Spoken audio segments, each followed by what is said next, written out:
Neurodivergence. It's talked about more than ever before. But what does it mean if you're a consultant who is neurodivergent? And how, as a consultant, do you best accommodate neurodiversity in the organisations you serve? Welcome to the Consultancy Business podcast. We are here to champion ethics and excellence in independent consultancy. And this month, we are joined by two brilliant coaches and consultants, Nathan Whitbread and Sarah Castor-Perry, both of whom are specialists in neurodivergency. That is, helping neurodivergent people to function better at work and also helping workplaces to understand how to function better for neurodivergent workforces. I got them on because I was interested to talk about neurodivergency in consulting, what it means for consultants and what it means for the organisations we serve. And it turned out to be one of the most enlightening conversations I think we've ever had. I personally learned a huge amount from these two over the course of the time that we spent together, and I'm sure you will do too. So, without further ado, here's my conversation with Nathan and Sarah.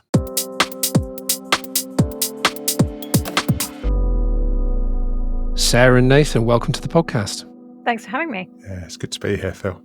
So I thought we'd start with a bit of background. And Sarah, I'm going to come to you first, if that's okay. So give us a bit of a sense about how you ended up doing the kind of work you now do and any kind of background and context you want to provide about your journey into coaching around neurodivergence and your own experience with it. So I've worked as a consultant for the last 11 years. And whenever I say that, I always get consistently surprised at how on earth it's been that long.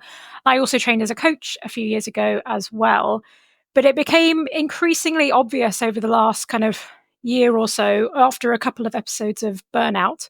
And I loved the podcast on burnout, by the way, that something about the way that I was working in kind of big consulting organizations was not working for me and my brain. And I also had a late diagnosis of ADHD last year. So a lot of things came together for me to realize I'm not sure that I want the next 10 years to look like the last 10 years. So I did a bit of soul searching and stepped away from my nice, secure, permanent employment within consulting and thought, right, I'm going to start up a business that works for me, but also allows me to really focus on the things that I'm super passionate about in terms of the consulting and the coaching work that I do. So I started Kernel back end of last year, early this year, and it really focuses on the consulting part of the work that I love. So I do a lot of public sector work and then also the coaching side. So I'm now a fully accredited, fully certified coach and a fully trained ADHD coach as well, because I recognized that medication wasn't a journey that I wanted to go down, but I needed some kind of help. And ADHD coaching came to me as an idea and something that was really valuable. So I'm so thankful and grateful to now be able to offer that to others because it can be just transformative work. And I also do some work with businesses because I'm super passionate about helping organizations be more aware and more friendly towards ADHD and neurodivergence as well. So that's the convoluted journey to where I am now. So help me understand what ADHD coaching is, just as a sort of follow-up. For ADHD coaching specifically, it's about working with people in a way that works for their brain. So a kind of slightly different style of coaching, which was actually something really interesting to learn when I did my training as an experienced coach already, what I needed to do differently as an ADHD coach, but also working with them on specific ADHD challenges. So the way that I describe it is helping people to understand what their ADHD means for them. Because especially if you're late diagnosed, you might go, oh, thank you very much. That's very nice. I know that I have ADHD now. Now what? And people don't necessarily know, just because you know you have it doesn't mean that you know how to work with it or exactly how it shows up for you personally in your life and how you can respond to that. So coaching kind of helps unpick that for people to go, oh, okay, that's why I do these things. These are the things that might work for me. And also helping people just be a little bit kinder to themselves. There's a lot of internalized shame and a lot of internalized I'm a terrible person, I'm useless, I'm this, I'm that. So it's kind of helping people reframe those really negative narratives they have about themselves as well. Nathan, let's come to you. What's your story? So I'm sort of a sales business development person by background, but I got involved in coaching really completely by accident because I went into a marketing role and decided to do some qualifications around that. And in my normal sort of gun-ho fashion, it ended up in a position where I needed to do sort of some essay style kind of assessment, which was something I'd avoided my whole life throughout the whole university. And it took me to a place where I had basically had to recognize that I had some quite different ways of thinking and dealing with life. And that took me to a space where I ended up getting a diagnosis initially for dyslexia, which was really helpful because it kind of brought together a lot of useful things in one space. But where that took me next was then look for some help and support around what needs to be different and what needs to be helpful. So I ended up going to the Government Access to Work scheme, was given some coaching and some sort of support, which was kind of okay. But I think I recognised that it wasn't enough and it wasn't what I really needed. And this was probably about 10 years ago now, to give you an idea. So it really got me thinking, I think I can do something better and different here. And that sort of led me into this coaching space. And when I first came into this coaching space, I was literally, someone spent, I think, about 2 hours me saying, this is what you need to do, and off you go. And there were some good outcomes. But for me, there then became this really important thing of, that's not okay because there's only 2 people in the room. Well, that doesn't feel like the right level of oversight, especially for something that can be both transformative, but can also be quite damaging, actually, if it's not done right and it's not person-centered and it's not about partnership and it's not about, putting trust in the middle. So that then took me on a bit of a process of, well, what does accreditation look like? So I originally accredited with the ILM, doing their sort of level 7 diploma in, I think it was mentoring and coaching, but that wasn't enough for me either because that wasn't enough contact time. So I then sort of went down the ICF route which led me to a wonderful organisation called 3D Coaching, which not only transformed my coaching approach, but also I think transformed quite a lot of the way I look at conversation and communication, with this just massive call to make stuff super simple and human focused. Those of us who are consultants, I guess, we've all been brought up, if we're any good, to understand that we need to be able to work with different personalities, different mindsets, different belief systems, different cultural backgrounds, different life experiences, all of that kind of stuff. And I guess we've all, or a lot of us, have grown up in a world in which we have understood that being able to work with diversity in the kind of proper sense of the word diversity, as I've just defined it, is really important to success. What I would love just to examine with you both is what is different about encountering neurodivergent audiences versus what it means just to work in situations where we've had to generally acknowledge that there's a wide diversity of individuals and a wide diversity of approaches, background, beliefs, all that kind of thing. Firstly, I'd say I don't think there is a lot of difference because actually difference is difference.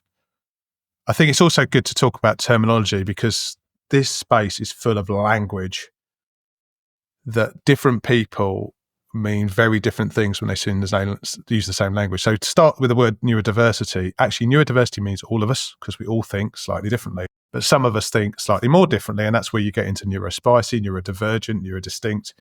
I think the heart of it, though, is asking, because we're talking about hidden stuff here that's not normally visible. It may be visible in someone's communication, but it wouldn't necessarily be visible if you met them face to face. So asking what's useful is really helpful. So, for example, something that comes up for me quite a lot is people will say, I've got X, Y, and Z condition going on.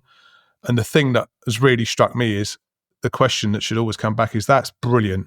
What does that mean for our communication? What does that mean for the way we're going to work? What needs to be different? What needs to be the same? And sometimes they just needed to tell you. I think the other thing that's really important here, similar to other pieces of work, so for example, around race and that sort of difference, quite often we focus on the individual bit, i.e. making adaptations in the small around that particular individual, whilst ignoring the corporate and the universal stuff that causes issues. And I think that there has often been an over focus on a sticking plaster approach that says, John's turned up, John's got issues, we're going to sort John out, and we're going to ignore all the sort of institutional stuff that's put John in this really difficult position. John is a fictional character, by the way, just for the record. But there are many people who might associate with John. And I think that is the key bit, actually. This is another movement that's saying, actually, we need to treat people as human beings. We need to challenge the structural stuff we have in our organizations and our consultancies. The idea that that's just the way things have been done around here isn't good enough. We need to challenge it and ask the why. And it might be for absolutely brilliant reasons, and that might be great, or it might be because actually that's the way we did it 4 years ago and it worked really well then, but it's not fit for purpose now, but no one was talking about it. Just kind of going back to what you were talking about earlier, Nathan, about opening the conversation with a coaching client, that contracting is so important. And I think that's the same here. It's that, how do we create a relationship that works for both of us or between the consultant and the group and whatever that looks like? So that kind of early, and that doesn't, for anyone not familiar with contracting as coaching terminology, it doesn't mean literally putting a contract on paper of like, we're going to sign up to agreeing this together. It's the process at the beginning of a coaching relationship and at the beginning of a coaching session to say, how are you showing up today? What do you need from me today? How do we work best together as coach and coachee, and kind of co-creating a relationship together? So I think that applies absolutely in this scenario with a client. But I think I'd also echo the individual versus organizational level as well, because that's certainly been my experience, that there's real variability in terms of, you can have some really great stuff going on at the individual level and individuals being very accommodating and flexible, but actually the structures in an organization making those accommodations actually really challenging. The other thing about this neurodiversity space is that co-occurrence is the rule rather than the exception. And that is such an important thing because, Sarah was sort of showing she'd done some specific work around ADHD coaching, but we know that there's a high probability that individuals that present with ADHD traits are likely to have autistic traits or dyslexic traits. So we have to be super careful about the labelling bit. And sometimes people label themselves unhelpfully and sometimes others label them helpfully. And I just think that's an important thing to hold as we talk about space. I think it's a great point. I mean, the wanting to be conscious around language, linguistic choices, wanting to be conscious around, as you rightly say, co-occurrence and all that kind of stuff, that feels like the essence of what you've both just been talking about, actually, which is, if we want to call it diversity, whatever language you want to put on it, what you both just talked about very eloquently, I think, is the work to recognize the uniqueness and the innate dignity of the individual. And I love what you both had to say about, actually, that just starts with the question, doesn't it? And the question might be, how do you like to be worked with? Something like that feels like a good question. And I guess my experience over the years is the asking of that question is the most important thing in a way. But I am interested by another theme that came out in what you both shared there, which is this question of individual responsibility versus collective and corporate responsibility. And it seems to me that the conversations around neurodiversity, conversations around diversity more generally, DEI, the conversation we were having on the podcast episode about burnout, are really conversations which are about a negotiation. They're a negotiation between the individual or a collection of individuals, or a kind of workforce as a whole through the lens of its values, and employers, corporates, the business world, if we want to abstract it to that level. And it's a negotiation around where the responsibility actually sits. So if we're talking about somebody who has a specific condition, or somebody who has a other kind of health related issue, somebody who may be going through a difficult time from a life stage point of view, or indeed somebody who has had difficult historic life experiences, where does the individual responsibility to show up and lead themselves through that and to create the conditions for themselves in which they can succeed begin and end? And where does the corporate responsibility to create the environment in which those individuals can prosper begin and end? And that seems to me to be central to the whole sort of discussion and negotiation here. And I'm absolutely sure, although challenge me because I'm here for that, that there's no one size fits all answer on that.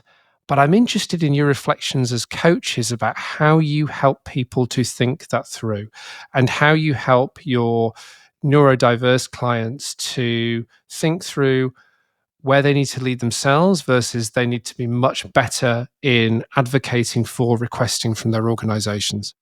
I would totally agree that it's a very person by person kind of situation, but I'm also fundamentally of the belief that organizations have the responsibility to create the environment for their staff to thrive, regardless of whatever type of diversity or background they have. So that just against that context, I would say that I've totally lost my train of thought. This is the problem with ADHD. I had a thought and it's gone. This is good that I can think about this. That's it. So one thing that's important to note, kind of going back to your point, Nathan, about terminology is important. There's also an important aspect around the fact that ADHD and autism, various other conditions, they're recognized under the 2010 Equalities Act as a disability.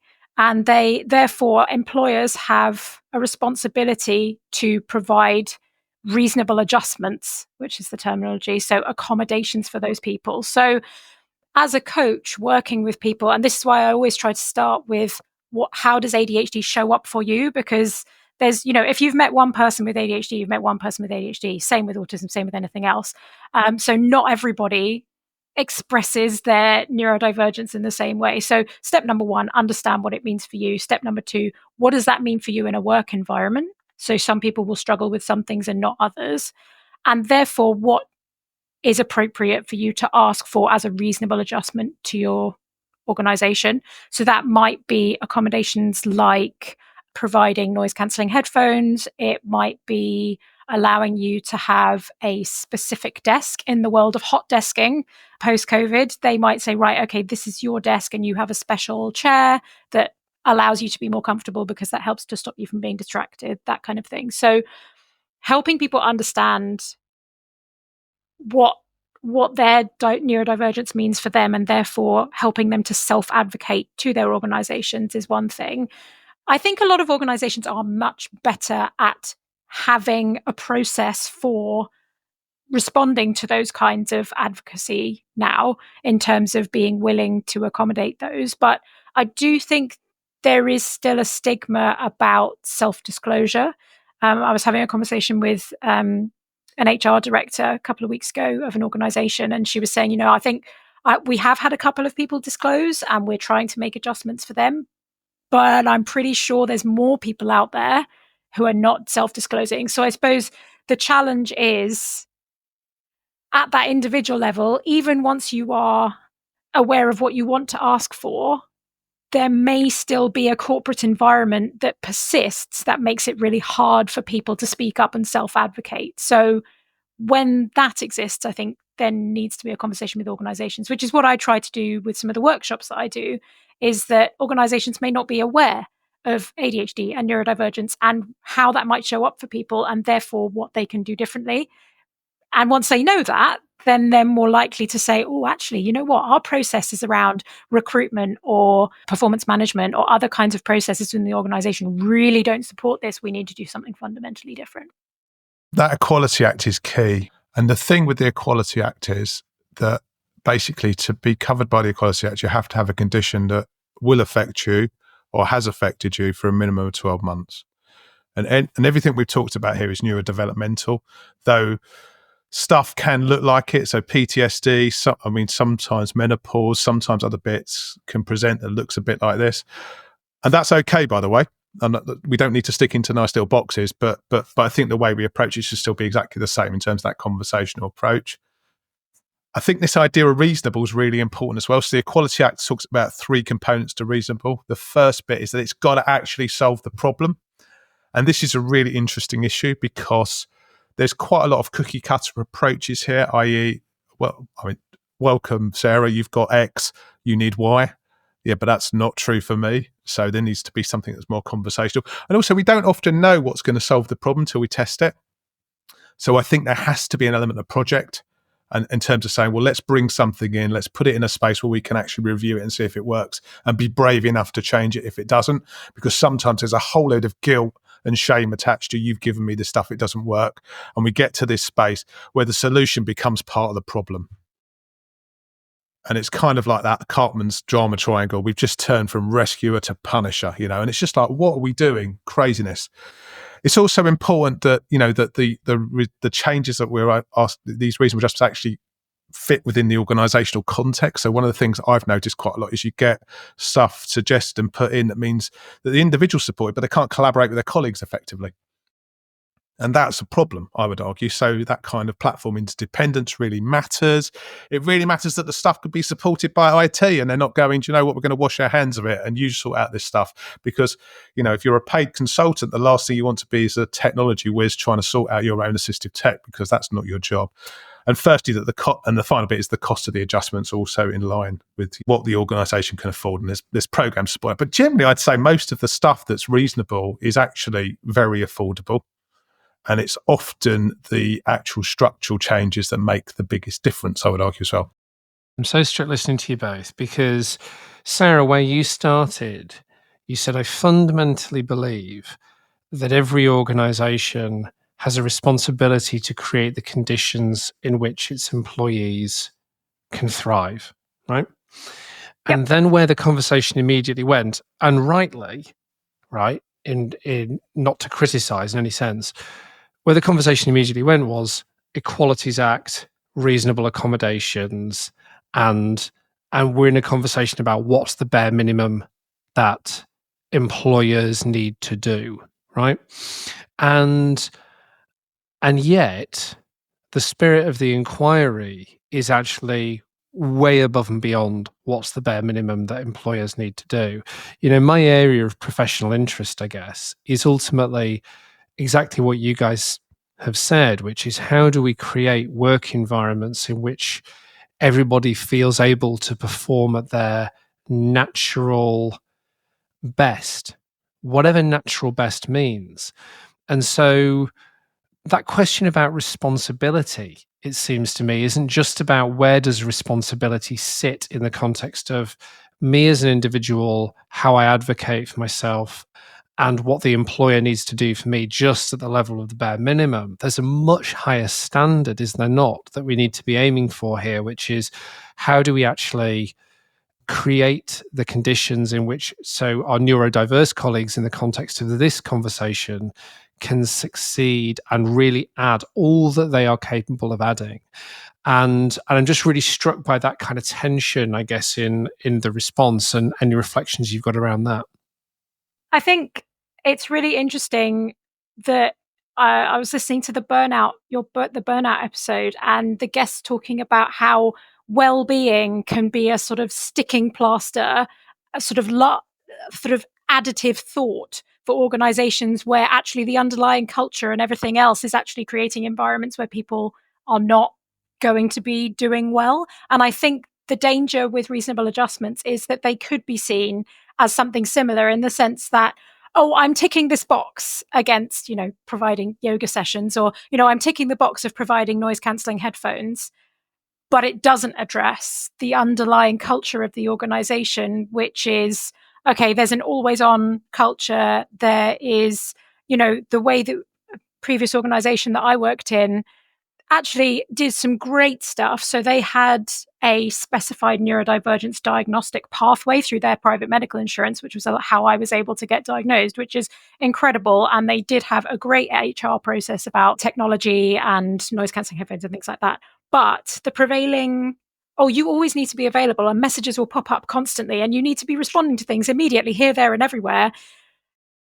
That kind of culture doesn't align with the reasonable adjustments. But I think the difficulty with turning the tanker, the inertia of turning the tanker of something like culture can be thought of as, wow, this is a really big challenge, maybe too big a challenge for us to solve, and actually really involves us really taking a look at ourselves as an organization and our organizational culture and processes and structures. And when I say culture, I don't mean like, oh, look, we've written some values on the wall and that's what we pretend to be. It's what is the lived experience, daily lived experience of your staff, and what does that really mean?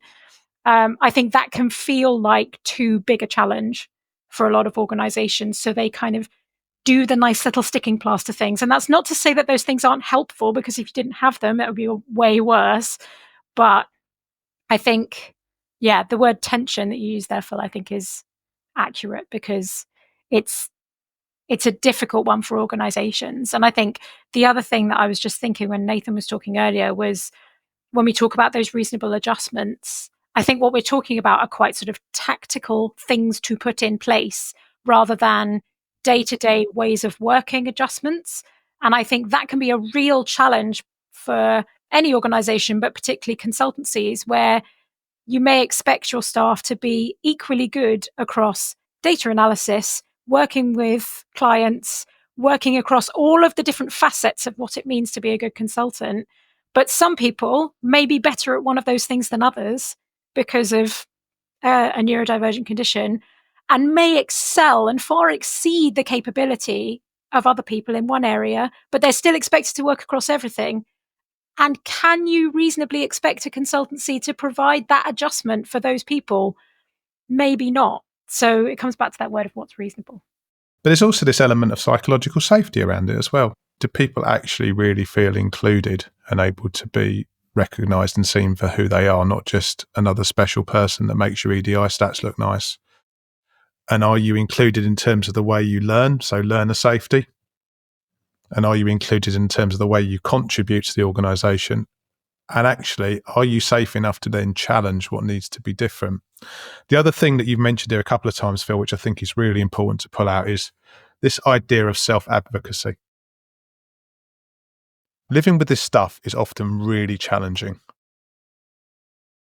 People have made it to quite extraordinary places, not because they've been supported to be there, but because they've fought and done the hard miles, often masking at work to present something that is quite different to who they are, so they can get on and conform in sometimes quite toxic environments. Though they may look quite lovely on the surface, the toxicity sits there in terms of some expectations. And often diagnosis takes people to a space of recognising some of that stuff. And I think you touched on this, Sarah, there's grief, there's all sorts of things going on which are really big. So you recognise all that stuff, and I get the fact people are smart, particularly in this kind of consultancy space, and they get that. But that's still a lot to do, to then have to self-advocate for yourself. And I think, coming back to this responsibility idea, if we are truly an organisation that wants to be the best for ourselves, our people and our clients, we have to notice what's going on. And that doesn't mean diagnosing. That means having a conversation that says, I wonder what we need to do differently to support you to be your most effective. And sometimes, as you were talking about it, I was just thinking, it's not the only industry, do you know what, that does this? I mean, I do a lot of work with the Church of England. Vicars, believe it or not, have to wear lots and lots of hats. They're expected to do everything. And yet they're often very good at one thing and other things are tricky. They build team and it kind of works, yeah? But any organisation where you're held up as sort of the John Wayne style, you can solve everything and do everything, I don't know if that's a useful image or not, it's challenging. But to call it out and recognise what people are really good at so they can amplify their strengths and what they find more tricky, and support them to manage that. And sometimes that's about job design and job, and scoping what's going on so people can really perform at their best. And sometimes it's about doing things slightly differently. But I think that's the real challenge here. And and I think I know you're absolutely right in what you're saying, that the Equality Act is the backstop. But the important thing is that we never forget the backstop's there. That doesn't mean that we in any way want to be scratching the very bottom of what's barely legally okay. But if that's our framework to start from, it's a useful space to build on, and it stops anyone then saying, well, you don't deserve that, or that's not something we should be talking about. I would argue anyway. I think those are really valid points. And I guess my question around self-advocacy was ultimately rooted in a sense of wanting this dialogue that we're having, even on this podcast, to be representative of the kind of dialogue that I certainly bear witness to happening in organizations, and I believe needs to happen with organizations and within organizations on topics like this. So I think the pushback is also really well made on that. And again, you come back to a theme of this conversation, which is ultimately a theme of empathy, which is, as you rightly say, when somebody has received maybe a diagnosis later in life, that is going to bring up an awful lot of stuff for them. And then having to go, okay, so now there's mountains behind mountains here. I now need to get out there and fight my own fight again, kind of thing. Yeah, that's a lot to ask. And it is absolutely right, it seems to me, that we put the challenge to organizations to meet employees where they're at. I mean, look, all organizations trend towards tyranny in the end. All organizations trend towards exploitation. It is simply because how they design, capitalist imperatives, all of that kind of thing. Purpose of regulation, the purpose of discussions around culture, the purpose of conversations like this, I think in some sense, is to provide a bulwark against some of those forces. And it's absolutely vital work in my view. On a more tactical level, then, help me understand something. So I'm a consultant. I walk into client organizations with one job, which is to try and help them. And I do quite a lot of work with teams, actually, and I do that in both of my practices. And one of the things that I'm always interested in is, how do I bring the best out of the people that I happen to be sat in the room with? Now, one thing we do a lot more at Corporate Punk, actually, is we create a lot of quiet space and time for thought in the meetings that we're in. So one of the things that can be really surprising if you come to one of our workshops is the amount of time we ask our clients to sit in silence. And we do that actually because if you spend 10 or 15 minutes asking somebody to think about what it is they're going to say before a conversation starts, or to digest a piece of information that they've received or whatever, you're actually far more likely to get a high quality conversation. It also supports introverts, right? So people who are a little bit less by nature forthcoming and will take more time to process and all of that kind of thing.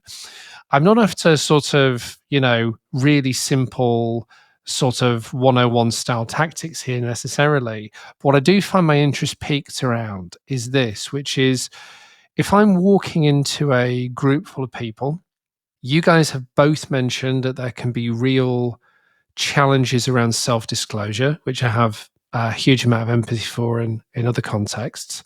And I'm trying to create the conditions to succeed. And there may be either known neurodivergent members of the team that I'm working with, or perhaps those for whom those conditions aren't recognized. Is there anything that I can and should be doing as a consultant to try and create the conditions for those people to succeed in the context of the work that I'm doing with them? I think the key thing, Phil, is you've got to ask. So I do some group facilitation myself, and the different contexts we have to ask. And I think there's also something, as when you mentioned silence and space, but for some people, that's their worst nightmare.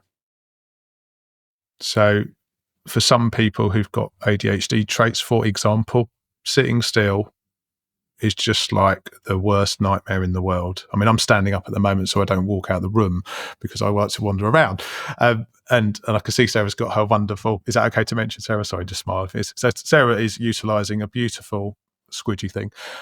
Because actually, but giving permission for that to be okay, I think is really important, actually. to say it's okay to move. We're going to have some silent space, for example, and some of you may not feel comfortable with that. So here's another space you can go to if you need to. Because you've got external processing as well, where some people, their silence is actually about talking because that's how they process. So, what I'm not saying is what you're doing is wrong, but what I'm saying is that there's something about giving permission and asking, saying, we're doing this and this is the why, because once we know the why, our answer to the why might be slightly different. And I think recognizing that is really, really key. There's also this thing about, lots of people won't even know they've got some of this stuff going on because often it doesn't come out until things happen that challenge us, that put us in a space where we want to inquire. And that's, for lots of people, that's around children, actually. As our children get identified with stuff, suddenly penny drops, things get noticed, and, other things ensue. So people don't have to have a label to recognise they need difference, but making it okay to have difference, obviously within a realms of what's safe for the group and not disruptive to the group, is really, really important. I like that, Nathan. I'm personally more than comfortable with you telling me that what I'm doing is wrong, by the way. I think it's a really helpful build, and it's something that I would like to take straight away back into the practice, is how do we open up that for discussion, and how do we give permission for expression to happen in different ways in moments like that? I think it's a great challenge, and I think it's a great response to that question. Sarah, your thoughts? Yeah, I think I totally agree with what Nathan's saying, and I really love the use of the word permission. Providing, we talked about that psychological safety in an organizational perspective. That's what you want to provide when you're coming in, facilitating a workshop, working with a team, whatever it is you want people to feel like they can express themselves however they need to. So, in a workshop, like, look, if anyone needs to get up, move around, do whatever you need to do, that's totally fine. One thing that became really obvious to me, I've worked with a couple of quite a few fellow neurodivergent coaches in various learning guises. Generally, adjustments for neurodivergent people tend to actually also make things better for everybody else as well. So things like providing slides and written instructions for a neurodivergent person, particularly, let's say, someone with ADHD with extremely poor working memory, like myself, if someone gives me verbal instructions for something to do in a workshop, I will immediately forget them and not do it properly. Whereas if someone has put a slide on, up saying this is what you need to do, I'm like, that's brilliant.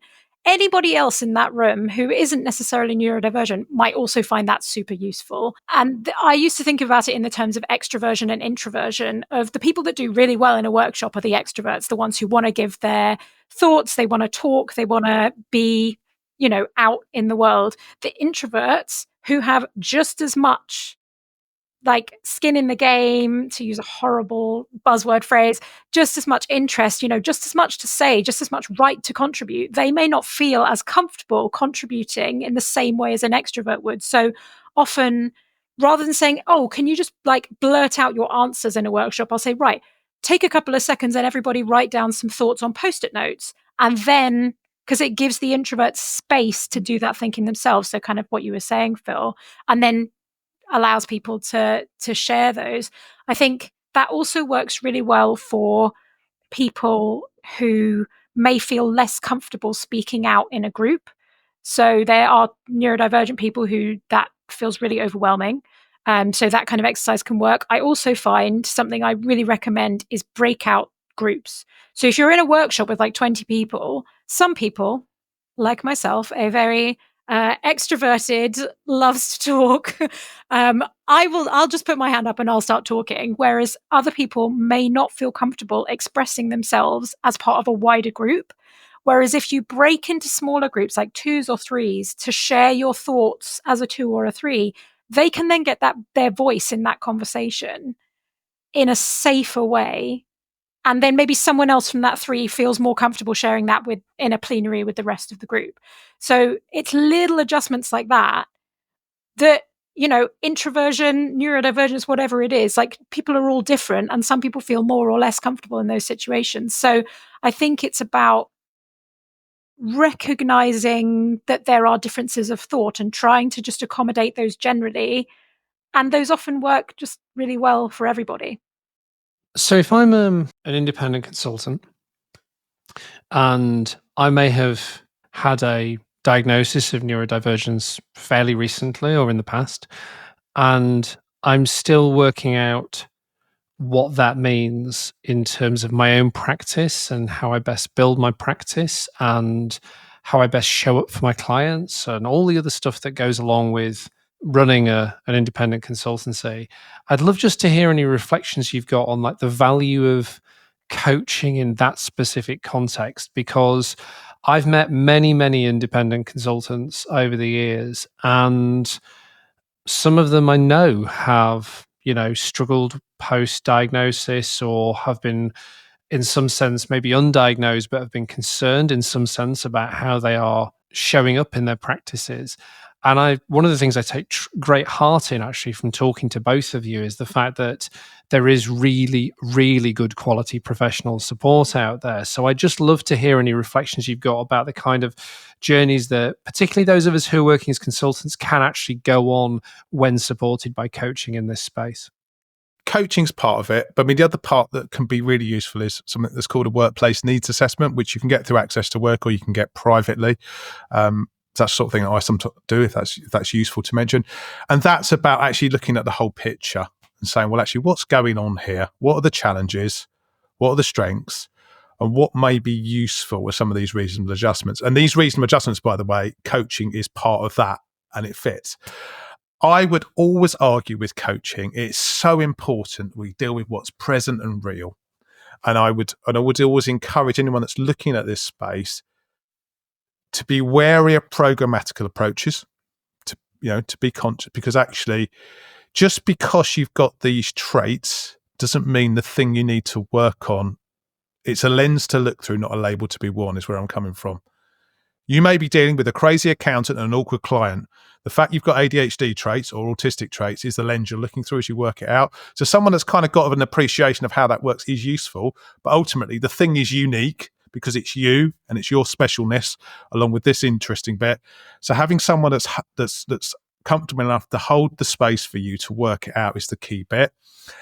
I think the other bit that's so important with coaching is that when we're done, we're done. And what I mean by that is, let's just do enough to help to support the thinker. And I love that language of thinker because we're all thinkers, aren't we? The thinker to move forwards, because if they'd move forwards, that's the job of the coach, to support them to move forwards, period. And I think so often what we don't want to create is that kind of walking stick kind of relationship where the coach is seen as someone that the thinker has to turn to every time something goes a bit wrong, but much more someone who's able to create them the space for them to think about what needs to be different, take some action, test it in that experimental place, and then move forwards. I would agree with that. I think the thing that's really that I don't know if you would agree with this, Nathan, is that I find that being a coach makes me a better consultant. Being a consultant is fundamentally incompatible with being a coach, because as a consultant, I solve other people's problems. As a coach, I provide the space for them to solve their own problems. So there's a real danger, if you're an experienced consultant, of when you are then in your coaching space, of wanting to step in and be like, oh, have you tried this? Have you thought about this? And suggesting things. So I really have to self-manage as a coach to be like, I'm wearing my coaching hat today. I'm not going to solve your problem. I'm just going to be here to provide space for you. So, but I think there's definitely some real, I'm a huge advocate for coaching, not just because I am a coach, but I've had a lot of coaching in my time, and it has fundamentally been transformative for me as well. So I'm a big believer in it. I just wanted to pick up on your reference to Access to Work, Nathan, and just kind of expand a little bit more on that. So this is a government-backed sort of initiative, I guess, where anyone can apply for Access to Work funding. It's essentially funding of up to £66,000 per person to help people to remain in work. Now, that can be due to a physical disability, neurodivergence, so ADHD and autism and various other things is included within that. And it's quite a lengthy process, but anyone can go and apply for it. And like Nathan said, one of the things that might come back is that you can have some of your coaching funded by that work. It can also fund adaptations for your home and office. And this is available to self-employed people, so independent consultants and full-time employed people. It doesn't matter who you are, you can absolutely apply for it. So it's something that can be really helpful to anyone. So that's one thing.